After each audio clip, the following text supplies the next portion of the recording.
बड़ी खबर का रुख करेंगे, भोपाल से मिल रही है, जहां नगरीय निकाय आरक्षण ने नेताओं की धड़कनें बढ़ा दी है। आज से महापौर अध्यक्ष पद के आरक्षण की प्रक्रिया शुरू होगी और महिला सीट होने से कई दावेदारों की उम्मीदें टूट भी सकती हैं। तो सियासी दलों को अपनी रणनीति में परिवर्तन करना पड़ सकता है। भोपाल नगर निगम पर सबकी निगाहें इस वक्त टिकी हुई हैं। वहीं आपको प्रदेश का हाल बता देते हैं। 16 नगर निगम हैं, 99 नगर पालिका हैं और 292 नगर परिषद हैं, जिनके आरक्षण की प्रक्रिया आज से शुरू होगी महापौर और अध्यक्ष पद के लिए।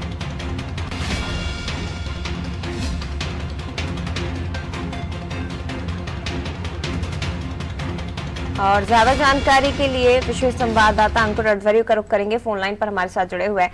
अंकुर जी, क्या ज्यादा जानकारी, आज से आरक्षण की प्रक्रिया शुरू हो सकती है। कई नेता इस वक्त उम्मीदें लगाकर बैठे हुए हैं कि शायद उनका नंबर लग जाए, लेकिन आरक्षण का जो रोटेशन इस वक्त चल रहा है, उम्मीदें टूट सकती हैं। तो आज राजधानी भोपाल में नगर निगम, नगर पालिका, नगरीय निकाय चुनाव के आरक्षण की प्रक्रिया होगी। 407 पूरे नगरीय निकाय है, जिनमें से 345 में अभी चुनाव होना है। बाकी में अभी उनका कार्यकाल शेष रह गया है, तो कुछ समय, कुछ महीनों बाद वहां पर चुनाव होगा।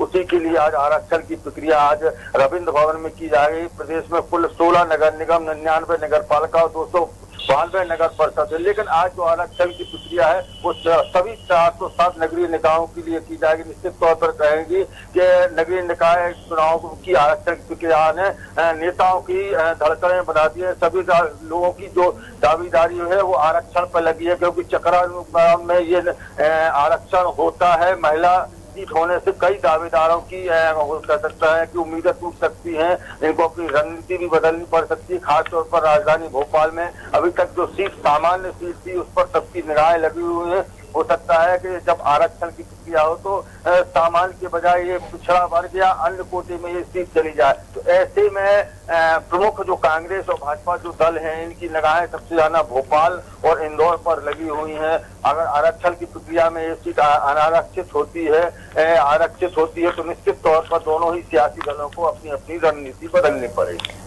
हालांकि अभी अंकुर जी अधिसूचना जारी नहीं की गई है, लेकिन नेताओं की दौड़ जो है वो आला कमान तक लगने लगी है। सभी अपनी अपनी उम्मीदवारी पेश करने में लगे हुए हैं।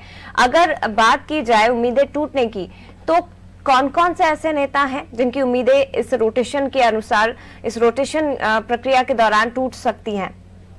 बिल्कुल, मैं आपको बता दूं, अगर बात करें तो अधिसूचना की, तो अधिसूचना भी जल्द लगने वाली है। नगरीय निकाय चुनाव जल्द संभवतः जनवरी या फरवरी में होंगे ही है। इसके लिए पूरी आरक्षण की प्रक्रिया आज की जाएगी। और बात करें अगर उम्मीदें टूटने की, तो जैसे भोपाल में मेयर आलोक शर्मा थे अभी तक, तो अगर ये सीट आरक्षित हो जाती है तो निश्चित तौर पर जिस तरह से वो तैयारियां कर रहे हैं, उनकी उम्मीद टूट सकती है। इसके अलावा सुरेंद्र नाथ सिंह मम्मा है, जो विधायक थे भोपाल के, वो भी दावेदारी कर रहे हैं इस बार, उनकी उम्मीदें भी टूट दी सकती हैं।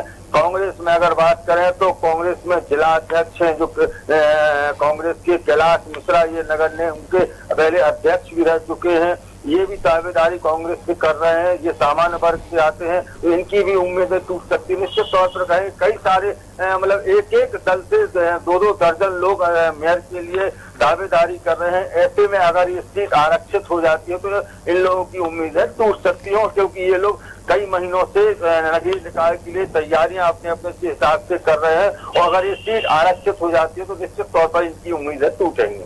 बिल्कुल, निश्चित तौर पर इनकी उम्मीदें टूटेंगी, क्योंकि लंबे समय से इंतजार किया जा रहा है।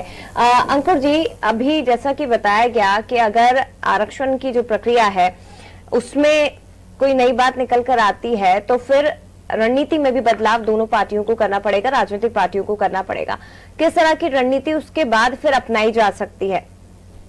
जी बिल्कुल, राजनीतिक दलों की जो अभी तैयारी है वो सामान्य सीट के हिसाब से है कि सामान्य पुरुष या महिला कोई भी लाई जा सकती है। लेकिन अगर आरक्षित होती है, पिछड़ा वर्ग की होती है, तो ऐसे में दोनों ही सियासी दलों को अपनी रणनीति बदलनी पड़ेगी। क्योंकि राजधानी भोपाल की अगर बात करें तो भोपाल में जो कह सकते हैं वोटर है वो है तो सभी मिला जुला हुआ, लेकिन सामान्य वर्ग और अनारक्षित वर्ग का ज्यादा वर्ग है। ऐसे में तैयारियां जो राजनीतिक दलों की थी वो सामान्य वर्ग के लिए थी। अब ऐसे में अगर निश्चित तौर पर ये सीट आरक्षित होती है तो दोनों ही सियासी दलों को अपनी अपनी रणनीति बदलनी होगी और फिर एक नए तरीके से तैयारी करनी पड़ेगी।